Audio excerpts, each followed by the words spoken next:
Hello നമസ്കാരം, welcome to Mollywood talks. ഒരിടത്തൊരിടത്ത് ഒരു അധ്യാപകൻ ഉണ്ടായിരുന്നു എന്ന് പറഞ്ഞ് തുടങ്ങാവുന്ന ഒരു കഥ. ഒരു അധ്യാപകന്റെ, ഒരു കഥാകാരന്റെ, ഒരു കഥ പറച്ചിലുകാരന്റെ, ഒരു അച്ഛന്റെ കഥ. വളരെ മനോഹരമായി നെയ്തു കൂട്ടിയിട്ടുള്ള കുറേ നിമിഷങ്ങളുള്ള, വളരെ ലളിതമായിട്ടുള്ള ഒരു കഥാഗതിയിൽ വളരെ ബ്യൂട്ടിഫുൾ ആയിട്ട് നമ്മൾ ടച്ച് ചെയ്യുന്ന മ്യൂസിക്കുള്ള ഒരു ഒരു പാവ മനുഷ്യന്റെ കഥ. ഈ വർഷം ഡയറക്റ്റ് OTT റിലീസായി പുറത്തു വന്നിട്ടുള്ള സഞ്ജയ് സണ്ണി സംവിധാനം ചെയ്തിട്ടുള്ള തെലുങ്ക് സിനിമയാണ് അനകനക. ആദ്യം പറഞ്ഞതുപോലെ ഒരു അധ്യാപകന്റെ കഥയാണ് സിനിമ പറയുന്നത്. ഒരുപക്ഷെ നമ്മളൊക്കെ എവിടെയൊക്കെയോ കണ്ടു പറഞ്ഞിട്ടുള്ള കുറെ ഫീൽ ഗുഡ് സിനിമകളുടെ ഒരു ഒരു ഒരു മൂഡ് സെറ്റ് ചെയ്തുകൊണ്ട് തുടങ്ങുന്ന സിനിമ ഒരു ഇമോഷണലി നമ്മളെ വളരെയധികം ലോക്ക് ചെയ്യുന്ന ഒരു ഫാമിലി ഡ്രാമയായിട്ട് കുറച്ച് നല്ല സമയം, അല്ലെങ്കിൽ നമ്മളെ ഭയങ്കരമായിട്ട് ഇമോഷണലി ഹുക്ക് ചെയ്യുന്ന കുറച്ച് സമയം നമുക്ക് തരുന്ന ഒരു വളരെ ലൈറ്റ് ഹാർട്ടഡ് ഫാമിലി ഡ്രാമയാണ് ഈ സിനിമ. തീർച്ചയായിട്ടും ഭൂരിപക്ഷം പേരും കണ്ടിട്ടുണ്ടാവില്ലെന്നാണ് ഞാൻ മനസ്സിലാക്കുന്നത്. നമ്മുടെ നാട്ടിൽ പ്രത്യേകിച്ച് അധികം ആളുകളൊന്നും ഈ സിനിമയെ പറ്റി കേട്ടിട്ട് പോലും ഉണ്ടാവില്ല. വളരെ റീസെന്റ് ആയിട്ട് 1-2 ആഴ്ചകൾക്ക് മുമ്പാണ് ഈ സിനിമ റിലീസായത്. ഞാൻ ഇതിന്റെ സബ് ടൈറ്റിലോട് കൂടിയിട്ട് എങ്ങനെ കാണാന്നുള്ള അന്വേഷണത്തിലായിരുന്നു. ഇന്നാണ് എനിക്കത് കാണാൻ സാധിച്ചത്. കേന്ദ്ര കഥാപാത്രത്തെ അവതരിപ്പിക്കുന്ന സുമന്താണ് എന്നെ ഈ സിനിമയിലേക്ക് ആദ്യം അട്രാക്ട് ചെയ്ത ഘടകം. അദ്ദേഹത്തിന്റെ കുറച്ച് നല്ല ഫീൽ ഗുഡ് സിനിമകളുണ്ട്. മല്ലിറാവയൊക്കെ പോലത്തെ രസകരമായിട്ടുള്ള കുറച്ച് ഫീൽ ഗുഡ് സിനിമകളുണ്ട്. ആ സിനിമകളുടെ ഒരു മൂഡ് ഈ സിനിമയുടെ പോസ്റ്റർ കണ്ടപ്പോൾ എനിക്ക് ഫീൽ ചെയ്തു. ഞാൻ അതിന്റെ ട്രെയിലറോ ടീച്ചറോ ഒന്നും കണ്ടിട്ടില്ല. ആ പോസ്റ്റർ കണ്ടപ്പോൾ എനിക്ക് ഒന്ന് എടുത്ത് കാണാൻ തോന്നി. അതുകൊണ്ടാണ് അന്വേഷിച്ച് പിടിച്ച് കണ്ടത്.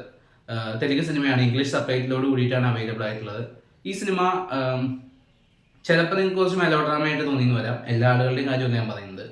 പക്ഷേ കുറച്ച് സമയം സിനിമയ്ക്ക് വേണ്ടി മാറ്റി വയ്ക്കുകയാണെങ്കിൽ കുട്ടികളുടെ അല്ലെങ്കിൽ വിദ്യാർത്ഥികളുടെ അവരുടെ മനസ്സിനെ പറ്റിയും അല്ലെങ്കിൽ അധ്യാപനത്തിന്റെ ഭംഗിയുള്ള വശത്തെക്കുറിച്ച് വളരെ കുറച്ച് രംഗങ്ങൾ കൊണ്ട് സാധിക്കുന്നുണ്ട് ഈ സിനിമയ്ക്ക്.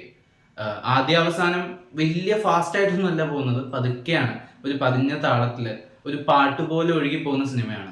ഇതിന്റെ ഒരു ഭംഗി എന്ന് പറയുന്നത് ആ ഒഴുക്കിൽ തന്നെയാണ്.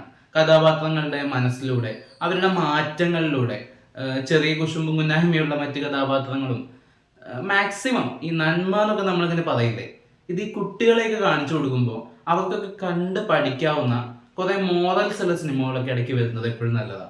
കാര്യം ശരിയാ, നമ്മൾ വയലൻസ് എൻജോയ് ചെയ്യും, ആക്ഷൻ എൻജോയ് ചെയ്യും. പക്ഷെ നമ്മളൊക്കെ വളർന്ന സമയത്തൊക്കെ നമ്മൾ കണ്ടിട്ടുള്ള എല്ലാ സിനിമകളിലും എവിടെയൊക്കെയോ പറഞ്ഞു വയ്ക്കുന്ന ചില മോറൽ സ്റ്റോറീസ് ഉണ്ട്. അതൊക്കെ ഇനി വളർന്നു വരുന്ന ജനറേഷന് കാണിച്ചു കൊടുക്കാവുന്ന സിനിമകൾ വല്ലപ്പോഴുമാണ് സംഭവിക്കുന്നത്. വളരെ റീസെന്റ് ആയിട്ട് ഞങ്ങളുടെ ഡ്രാഗണും ടൂറിസ്റ്റ് ഫാമിലിയും ഒക്കെ അത്തരത്തിലുള്ള ചില മോറൽസ് മുമ്പോട്ട് വയ്ക്കുന്നതായിട്ട് എനിക്ക് ഫീൽ ചെയ്തിട്ടുണ്ടായിരുന്നു. അതുപോലെ കുറേ മോറൽസ് പറയുന്ന ഒരു സിനിമയാണ് അനകനക. അപ്പോൾ ഞാൻ ഇതിനെപ്പറ്റി കൂടുതൽ വിശദമായിട്ടൊന്നും പറയുന്നില്ല.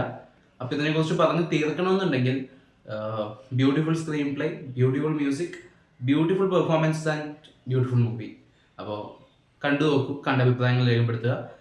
നിങ്ങൾ ഓൾറെഡി കണ്ടവരാണെങ്കിൽ സിനിമയെക്കുറിച്ചുള്ള അഭിപ്രായങ്ങൾ കമന്റ് ബോക്സിലൂടെ അറിയിക്കുമെന്ന് വിശ്വസിക്കുന്നു. നമുക്കിനി മറ്റൊരു വീഡിയോയുടെ വീണ്ടും കാണാം. ബൈ.